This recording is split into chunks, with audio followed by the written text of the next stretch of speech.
Baik, Assalamualaikum warahmatullahi wabarakatuh.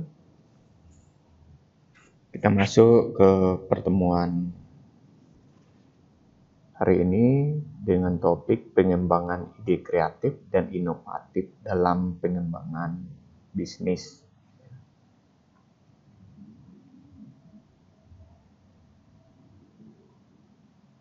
Kreatif, pengertian dari kreatif. Nah, ada pendapat Widiatun di tahun 99 dalam penelitiannya, kreatif itu adalah suatu kemampuan untuk menyelesaikan masalah yang memberi kesempatan individu untuk menciptakan ide-ide asli ataupun adaptif, fungsi kegunaannya secara penuh untuk berkembang.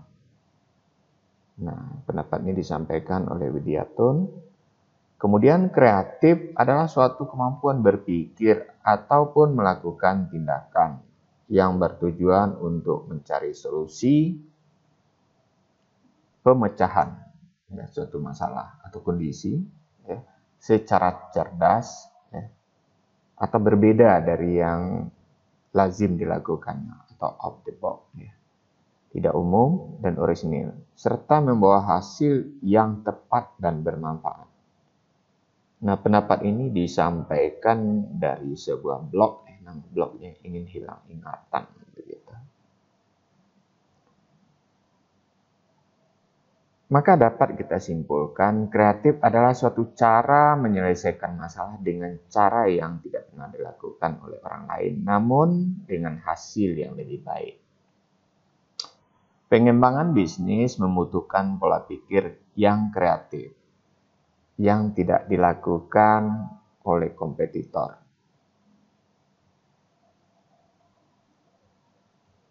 Oke, ini satu slide saya ambil dari materi kewirausahaan. Ekosistem kewirausahaan. Nah, ada beberapa hal yang mempengaruhi di dalam berwirausaha atau dalam berbisnis. Yang pertama itu adalah government policy. Artinya peraturan, regulasi, atau perundang-undangan yang harus diikuti dari pemerintah. Kemudian ada regulasi, framework, dan infrastruktur. Nah, regulasi ini bisa aja peraturan daerah, kemudian framework itu adalah konsep pengembangan bisnisnya, dan infrastruktur pendukung yang ada di sekitar kita di dalam mengembangkan bisnis. Kemudian yang berikutnya adalah funding dan finance, yaitu modal di dalam kita untuk mengembangkan bisnis kita. Kemudian kultur. Kultur ini bisa aja berupa kebiasaan yang ada di lingkungan bisnis kita atau adat istiadat umpamanya, nah itu termasuk ke dalam kultur. Kemudian ada juga mentor, advice atau support system. Adanya yang mensupport atau bagian yang bisa kita rujuk untuk mensupport atau mengadvise ketika kita perlu dukungan, baik secara moral, mungkin konsep di dalam kita mengembangkan bisnis. Kemudian ada university catalyst, artinya juga ada dukungan dari perguruan tinggi. Nah, makanya sekarang ini hampir di semua perguruan tinggi itu ada namanya PKN, program pengabdian kepada masyarakat. Nah, itu banyak sekali di dalam kewirausahaan itu bentuk hibah-hibah yang bisa dilakukan kerjasama dengan pelaku-pelaku usaha. Kemudian ada edukasi dan training, adanya pelatihan, kemudian ada human capital atau workforce, yaitu sumber daya, ketersediaan tenaga kerja yang sesuai dengan bisnis. Kemudian ada lokal dan global market, artinya ada pangsa pasar di situ. Nah, ini dia menjadi bagian atau ekosistem di dalam entrepreneur, ya, atau di dalam kewirausahaan. Nah, dalam bisnis tentunya kita juga merujuk ke sini, ya. Bagaimana kita mengembangkan bisnis kita itu dengan merujuk ke hal yang sudah kita sampaikan tadi, ya.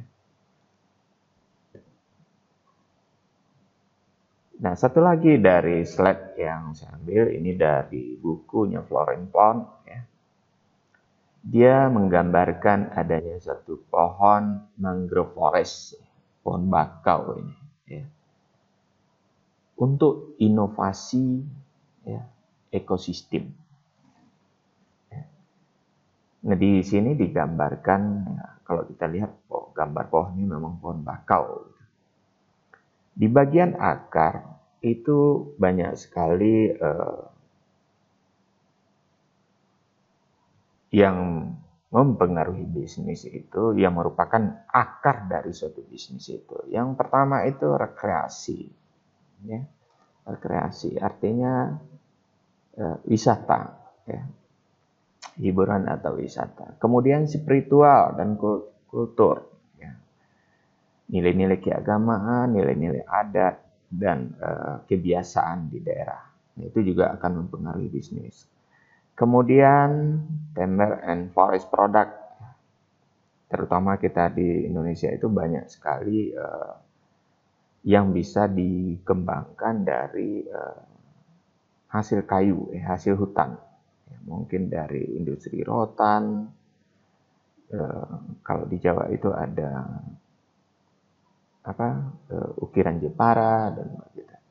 Kemudian ada fisheries, itu dari hasil perikanan, ya.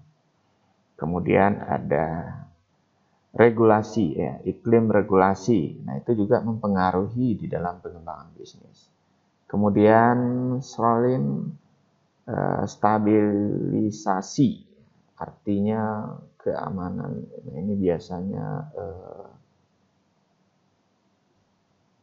ini daerah perbatasan, stabilisasi, terutama di daerah-daerah perbatasan. Artinya aman bagi orang untuk mengembangkan bisnis di situ. Kemudian coastal proteksi.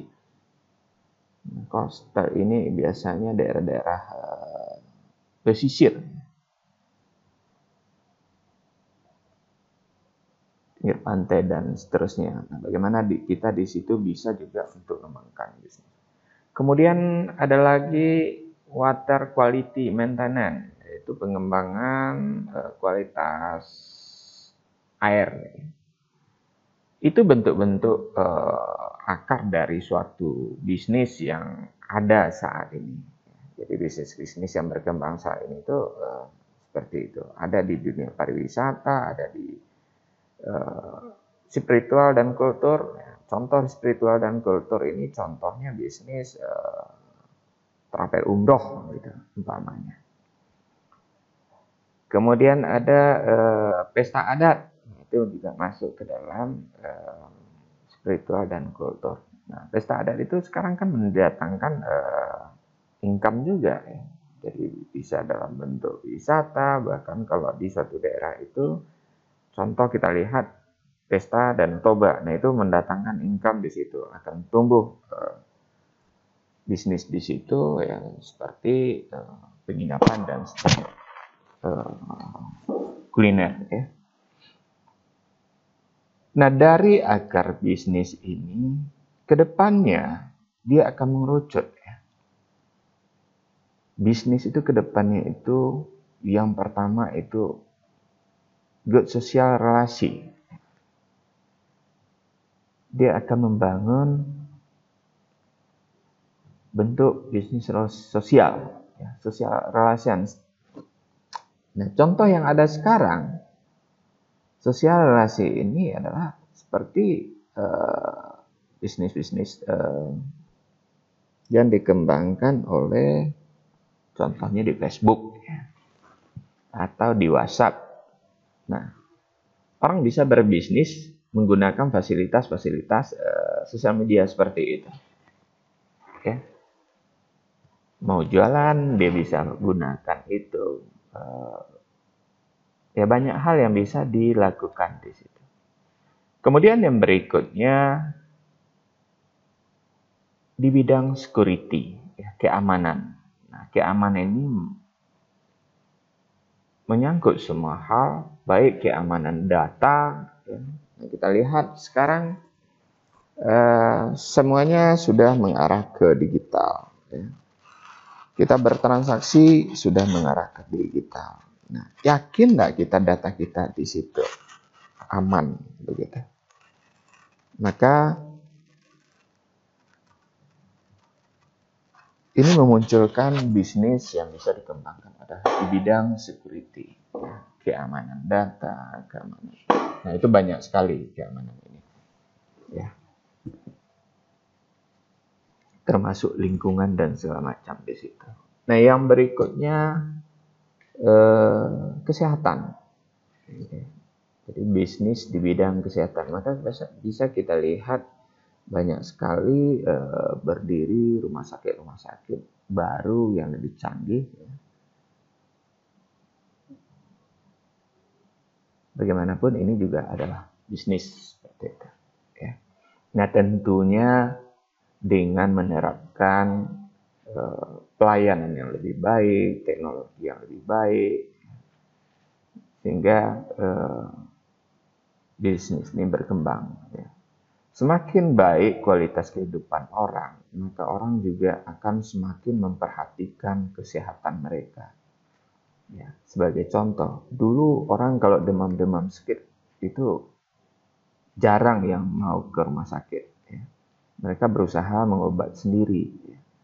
Tapi untuk sekarang, tidak sakit pun orang pergi ke rumah sakit. Minimal dia kontrol. Ya.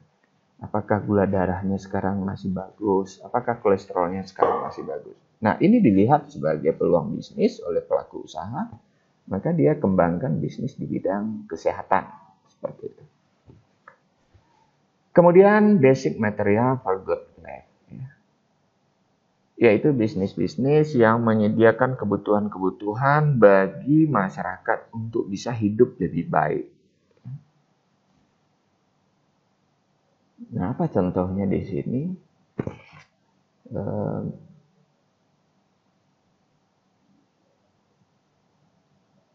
Contohnya di sini ya banyak bisa kita lihat seperti makanan umpamanya. Nah, makanannya itu sudah terjamin ya kehigienitasannya. Nah, mereka pakai branded tertentu. Kemudian mereka juga menyediakan hiburan. Ya, ada lagi bisnis di bidang hiburan. Nah, itu kan tujuannya bagaimana hidup orang itu lebih baik. Jadi seimbang antara kerjaan dengan istirahat dan hiburan dan semuanya itu. Nah, itu banyak sekali sebetulnya bentuk bisnis-bisnis basic material for good life.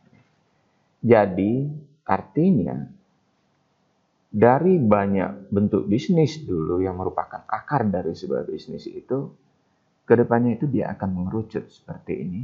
Ya. Jadi bisa dikategorikan dalam bentuk good social relasi, dalam bentuk security, dalam bentuk health, dalam bentuk basic material for good life. Nah, itulah bentuk bisnis ke depan yang dikembangkan. Oke, nah tadi kita bicara ide kreatif. Ya. Bagaimana ide kreatif itu diterapkan di sebuah rumah sakit? Dulu kita punya pemahaman atau tertanam di dalam otak kita itu kalau pergi ke rumah sakit itu yang kita bayangkan adalah jarum suntik, ngantri berlama-lama, kemudian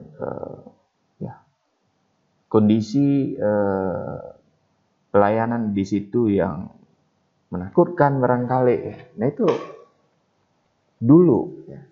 Tetapi kita bisa lihat sekarang, rumah sakit modern sekarang, malah begitu kita ke sana, itu yang pertama kita dapatkan adalah suasana nyaman. Nah, jadi pergi ke rumah sakit dengan pergi ke mall, ya, sudah hampir-hampir sama aja rasanya. Gitu. Nah, kenapa itu diciptakan? Agar orang jangan punya rasa takut yang berlebihan kalau mau ke rumah sakit itu. Sehingga dia rela menahan sakitnya. Begitu. Maka sekarang orang kembangkan suasana rumah sakit yang nyaman. Nah, ini satu bentuk pengembangan atau inovasi yang dilakukan di rumah sakit. Dulu orang kalau mau berobat harus mendaftar, harus ngantri, ya kan? Sekarang mungkin juga ada antrian itu, ada juga pendaftaran itu, tapi sudah bisa dilakukan secara online, umpamanya. Jadi atau kalau kita datang ke situ, kita tidak menunggu petugasnya membagikan daftar antrian atau menunggu petugasnya mencatat antrian kita. Tetapi kita langsung mengambil nomor antrian kita melalui mesin antrian. Nah, kemudian apa lagi yang bisa kita lihat? Begitu kita sudah mengambil nomor antrian, kita menuju ke poli yang kita pilih.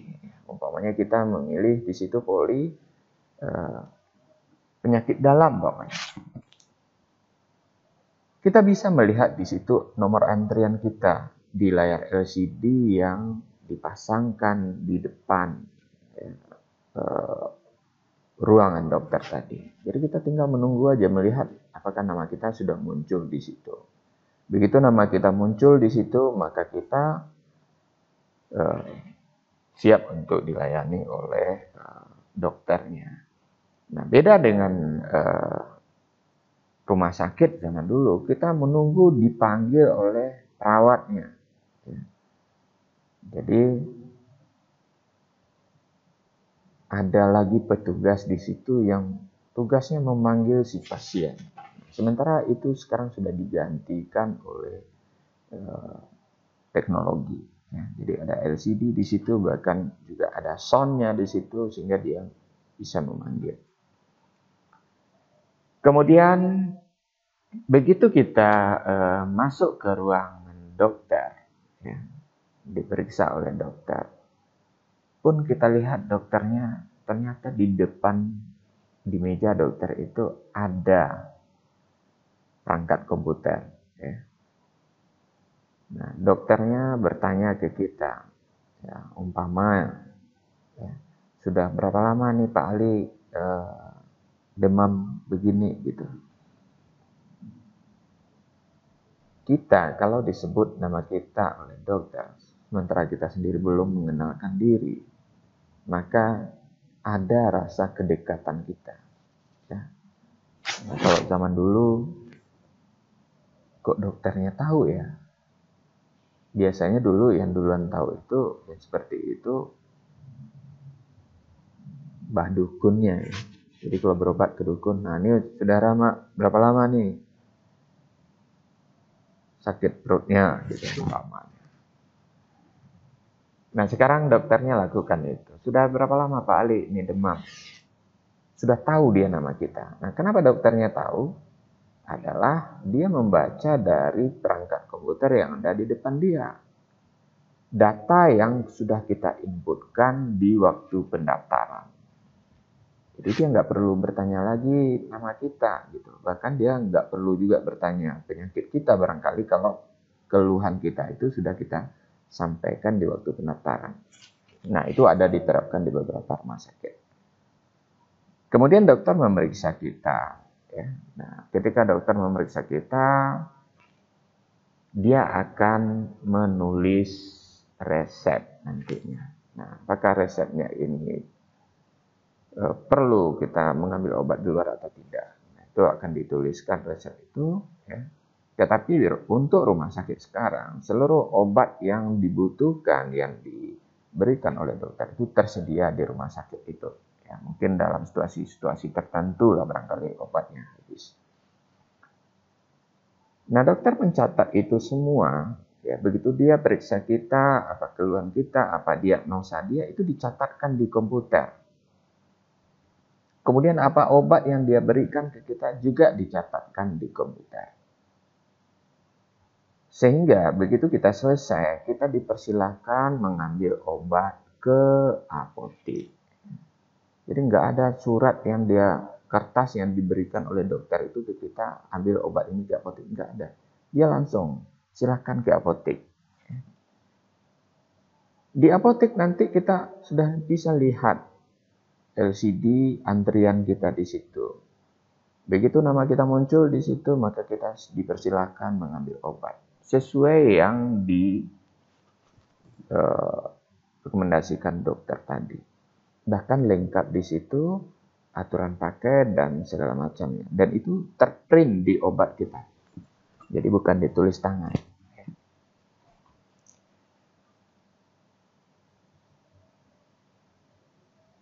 Selanjutnya, kalau seandainya si pasien mesti dirawat atau dirawat inap, maka dokter tadi juga menuliskan di komputernya, ini mesti dirawat. Ya.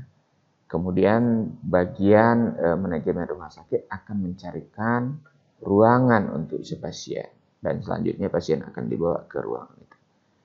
Semuanya itu tercatat di komputer. Ya. Kemudian selama perawatan, apapun tindakan dokter terhadap kita akan tercatat di komputer. Artinya nanti, begitu si pasien sembuh dan boleh pulang, dia tinggal bayar ke kasir. Nah, apa yang tertulis, tercatat di komputer itu akan muncul di billing kita. Jadi, semuanya jelas di situ, dan tentunya pasien tidak akan mengira-ngira lagi berapa biayanya begitu, karena jelas tercantum di situ berapa biaya seluruhnya dari tindakan yang dilakukan selama si pasien dirawat. Kemudian bagaimana kalau pasien itu nanti harus rawat jalan, harus kontrol, ya? Nah, ada informasi SMS yang datang ke pasien bahwasanya besok dia harus kontrol lagi ke rumah sakit. Nah, itu dia dalam bentuk SMS center. Jadi si pasien ingat ya, kapan dia harus datang kembali ke rumah sakit ya, dengan adanya SMS. Tapi kalau cuman diberitahu seminggu lagi ke sini ya Pak, kadang si pasien lupa, apalagi kalau sudah sedikit merasa sehat. Nah, jadi ada sistem SMS center. Sehingga pas di waktunya pasien kembali datang ke rumah sakit. Nah, itu semua bisa terlaksana dengan adanya penerapan sistem informasi di rumah sakit. Nah, itu tentu berangkat dari ide-ide yang kreatif dan inovatif. Semuanya itu berangkat dari ide kreatif dan inovatif. Nah, itu barangkali satu contoh untuk di rumah sakit. Nah, kita lihat lagi. Penggunaan iPad untuk menu makanan di restoran. Di beberapa restoran sekarang sudah kita temukan. Jadi begitu kita masuk di restoran itu, maka pramusajinya itu bertanya ke kita mau makan apa dan segala macam itu. Dia bukan lagi membawa daftar menu yang dari kertas itu. Biasanya dari kertas dilaminating. Tetapi dia membawa iPad. Dan kita bisa memilih menu apa aja di situ. Begitu kita dapatkan menu yang sesuai menurut kita, tinggal kita klik. Bahkan di situ sudah tercantum berapa harganya. Begitu kita pilih, begitu kita klik, informasi itu akan muncul di bagian juru masaknya atau di dapurnya. Bahwasanya ada pesanan untuk menu tertentu dari konsumen yang ada di ruang makan.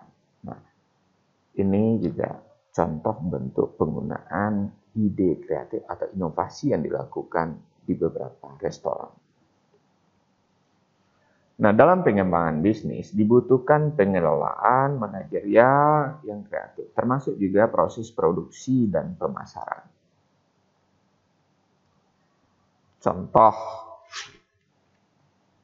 di pabrik mobil, ya, mereka menggunakan robot, sehingga produk yang dihasilkan lebih baik dan presisi dibandingkan dengan konvensional. Jadi kalau di pabrik-pabrik mobil sekarang, itu sudah dikerjakan oleh robot. Nah, itu termasuk inovasi. Atau hal lain, di dalam memasarkan produknya. Banyak sekali pelaku bisnis sekarang menggunakan media sosial seperti Facebook, seperti Twitter, seperti WhatsApp, Instagram, dan segala macam. Mereka memasarkan produknya di media sosial. Nah, ini yang sekarang kita kenal dengan istilah digital marketing. Jadi kalau dulu mereka pasang spanduk di pinggir jalan, pasang baliho terhadap produknya, itu mulai ditinggalkan orang. Orang sudah beralih ke digital marketing. Oke, sekarang kita masuk ke pengertian inovatif. Apa itu inovatif?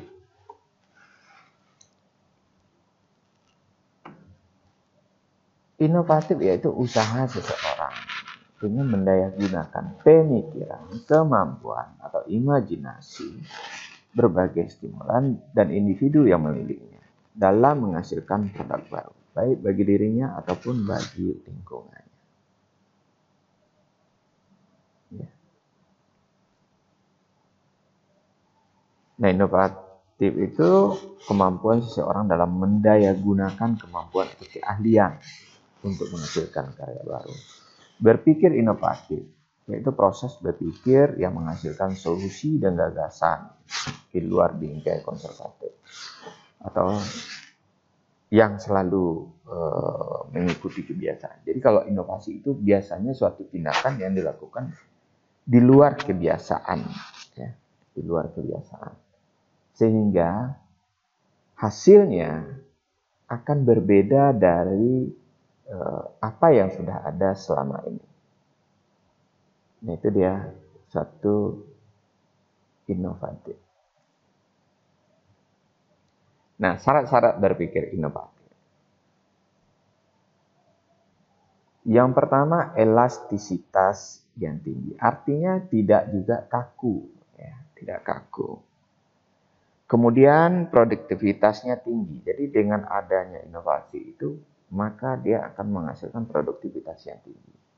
Kemudian originalitas yang tinggi, artinya belum pernah dilakukan orang, nah dia lakukan, itu inovatif.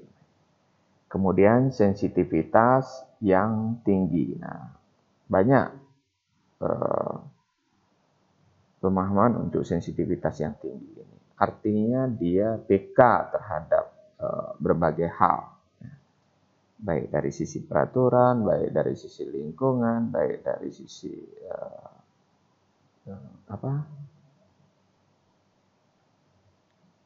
kompetitor. Jadi dia kalau dia melakukan inovasi itu tidak juga dia merusak bangsa dari kompetitornya, artinya tidak menjelekkan kompetitornya. Nah, syarat-syarat dari inovasi yang pertama menghasilkan produk bermanfaat bagi masyarakat dan lingkungan. Yang kedua menghasilkan produk yang relatif baru. Dan yang ketiga menghasilkan produk yang memenuhi kebutuhan individu atau kelompok. Nah, contoh produk yang melakukan inovasi ini saya masih ingat itu adalah kalau kendaraan sepeda motor Vario. Nah, itu dia punya teknologi ketika kita berkendara kemudian berhenti di lampu merah, ya, pada saat lampu merah menyala, nah itu mesinnya mati. Ya. Nah, itu inovasi. Kenapa? Karena di produk yang lain, kompetitornya, merek-merek yang lain itu tidak menerapkan teknologi itu. Nah, berarti dia sudah menerapkan suatu inovasi. Nah, apa manfaatnya?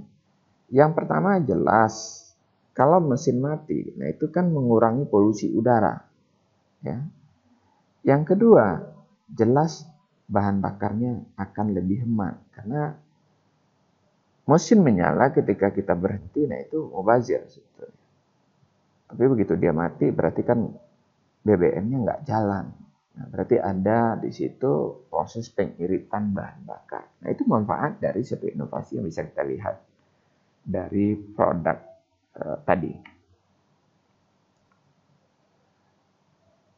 Inovasi adalah suatu kemampuan manusia dalam mendayagunakan pikiran dan sumber daya yang ada di sekelilingnya untuk menghasilkan suatu karya yang benar-benar baru dan orisinal. Ini diambil dari blog. Nah, contoh yang gagal melakukan inovasi. Jadi ternyata pelaku bisnis itu ada juga yang gagal melakukan inovasi. Nah, di sini dicontohkan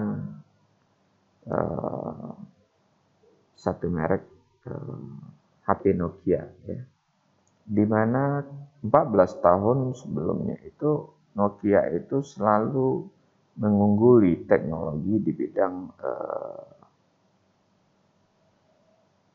telekomunikasi, ya, khususnya handphone. Ya. Jadi selama 14 tahun dia selalu unggul. Namun sekarang kita nggak temukan lagi produk itu. Ya, kenapa? Karena dia gagal atau telat melakukan inovasi. Sementara produk kompetitornya selalu melakukan inovasi. Nah, kita lihat contohnya Samsung, bahkan merek-merek baru pun bermunculan yang mereka berangkat dari suatu inovasi. Pengembangan ide kreatif. Nah,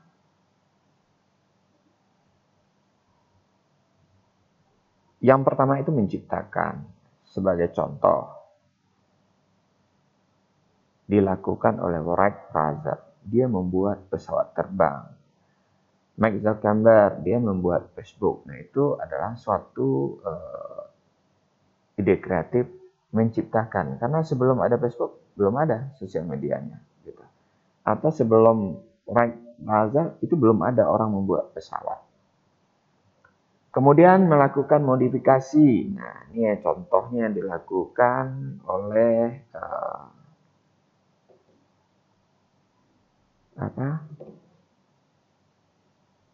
produsen ponsel. Ya. Nah, sebetulnya modifikasi itu mereka meniru ya, produk yang sudah ada, namun dilakukan modifikasinya dengan menggunakan sistem operasi komputer yang digunakan pada ponsel. Nah, dari ide modifikasi ini muncullah Android, Windows Phone, iPhone, dan BlackBerry. Nah, itu dari memodifikasi. Kemudian yang berikutnya menggabungkan, yaitu menggabungkan dua hal yang sebelumnya tidak terhubung. Contoh, smartphone. Ya. Di mana ada teknologi kamera, ada teknologi laptop, ada teknologi telepon di situ. Digabungkannya. Dulu kalau kita pakai handphone, ya gunanya ya untuk menelepon. Kalau kita mau melakukan pemotretan, ya kita harus beli kamera. Terus kalau kita mau bekerja, ya kita gunakan komputer atau laptop. Nah, sekarang dengan menggunakan smartphone, ketiga-tiganya bisa dilakukan. Bisa kita foto-foto, bisa kita bekerja, buka office dan segala macam, dan juga bisa menelepon.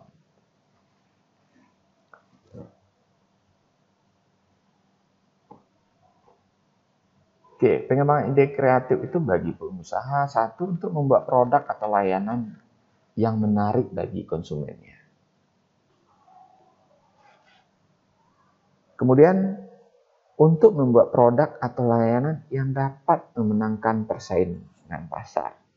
Kemudian untuk membuat atau memanfaatkan sumber daya produksi.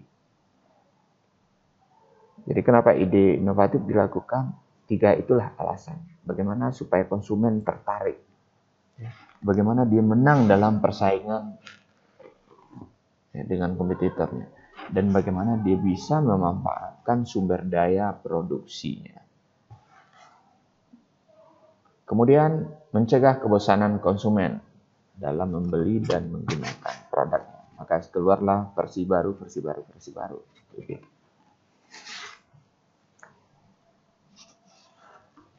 Nah, di dalam kita mengembangkan ide kreatif itu kita bisa dengan belajar. Pembentukan ide kreatif itu dimulai dengan belajar memahami suatu bidang yang ingin dikembangkan.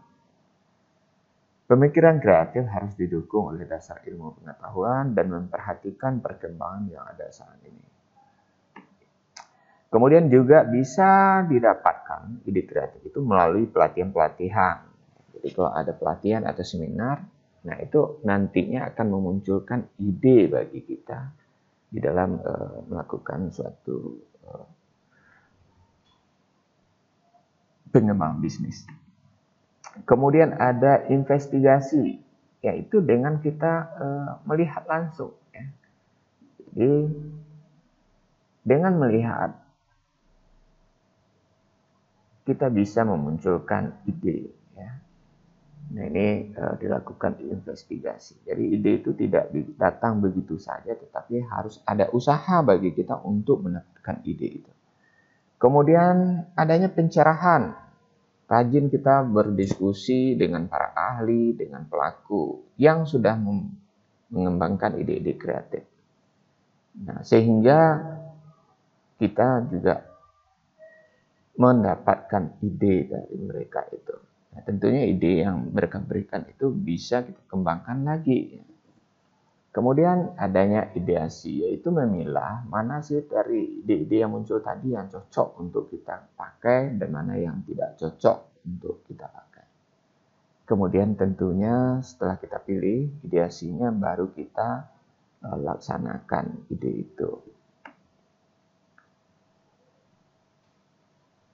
Tahap ide inovatif, keunggulannya relatif. Keunggulan relatif merupakan sejauh mana inovasi dianggap lebih unggul dari apapun yang pernah ada. Nah, ini dapat diukur dalam beberapa aspek seperti aspek ekonomi, prestise, kenyamanan, dan kepuasan. Semakin besar manfaat relatif yang dirasakan oleh pengguna, maka inovasi akan diterima oleh masyarakat. Kompatibilitas adalah sejauh mana inovasi dianggap konsisten dengan nilai-nilai yang berlaku. Pengalaman masa lalu dan kebutuhan pemakai. Misal, jika inovasi tertentu atau ide baru tidak sesuai dengan nilai dan norma yang berlaku, tentunya inovasi itu tidak bisa diadopsi. Ya. Nah, jadi kita harus juga perhatikan norma-norma yang berlaku di dalam pengembangan ide kita. Kemudian kerumitan. Kompleksitas merupakan tingkat di mana inovasi dianggap sulit untuk dipahami dan digunakan. Ada inovasi tertentu yang mudah dipahami dan digunakan oleh pemakai, dan ada pula yang sulit. Lebih mudah suatu inovasi dipahami oleh pemakai, maka inovasi itu dapat diadopsi. Jadi kalau kita punya inovasi rumit menggunakannya, ya orang enggan pula menggunakannya nantinya. Jadi harusnya inovasi yang kita lakukan itu memudahkan bagi pengguna. Kemudian inovasi itu harus diuji cobakan. Ya. Nah, ini bisa kita lihat kalau di suatu produk-produk baru, ya, pabrik mobil umpamanya. Kalau dia mengembangkan suatu varian baru, pasti diuji coba. Salah satu uji coba itu uji tabrak. Seberapa persen peluang orang selamat kalau menggunakan mobil itu? Maka ditabrakkanlah mobil itu dulu di pabrik itu. Nah, itu namanya uji coba untuk melihat keunggulan dari inovasi yang sudah mereka lakukan. Kemampuan untuk diamati adalah sejauh mana suatu inovasi dapat dilihat oleh orang lain. Semakin mudah orang melihat suatu inovasi, semakin besar kemungkinan orang atau kelompok mengadopsi. Jadi inovasi yang dilakukan itu harus juga bisa diamati oleh orang lain, begitu. Jangan tersembunyi inovasinya. Oke, nah itu dia slide materi kita. Selanjutnya boleh kita diskusikan. Terima kasih.